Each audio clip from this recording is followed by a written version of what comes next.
নাম রাখে প্রিয় বলরাম, রাখাল রাজা নাম দিল ভক্ত শ্রী। এই দেখো কি অবস্থা, দেখো কৃষ্ণের ছবি নিয়ে কি করছো? আজকে রান্না বান্না করবে নাকি? বেলা হয়ে যাচ্ছে অনেক। হ্যাঁ, রান্না তো করব। আজকের একটা স্পেশাল রান্না করব, খুব তাড়াতাড়ি হয়ে যাবে। আজকের একাদশী না, ওই জন্য একাদশীর তরকারি বানাবো। তাই নাকি? তুমি তো একাদশী করো না, তুমি জানলে কি করে? আগে করতাম, আর মেজ জেঠির কাছ থেকে সব শিখেছি, তোর মেজ জেঠির কাছ থেকে। একাদশী রান্না করার জন্য কড়াটা প্রথমে উনুনে চাপিয়ে দিয়ে খানিকটা সাদা তেল দিয়ে দিলাম।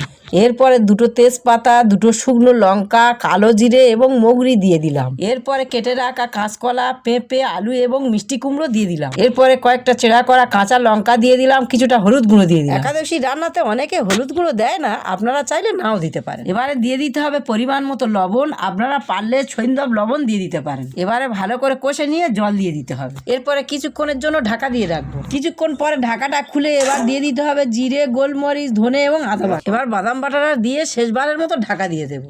এবার ঢাকাটা খুলে নেড়ে চেড়ে নামিয়ে নিলে হয়ে গেল একাদশী স্পেশাল তরকারি। একাদশী তরকারি শরীরের জন্য খুব দরকারি। প্রত্যেকদিন মাছ মাংস খাওয়া ঠিক নয়, একাদশীর তরকারি যা স্বাদ। তুমি চিন্তা করো না মা, বেস্ট রাঁধুনির অ্যাওয়ার্ড থেকে তোমার নাম পড়বে না মা। Comment, share.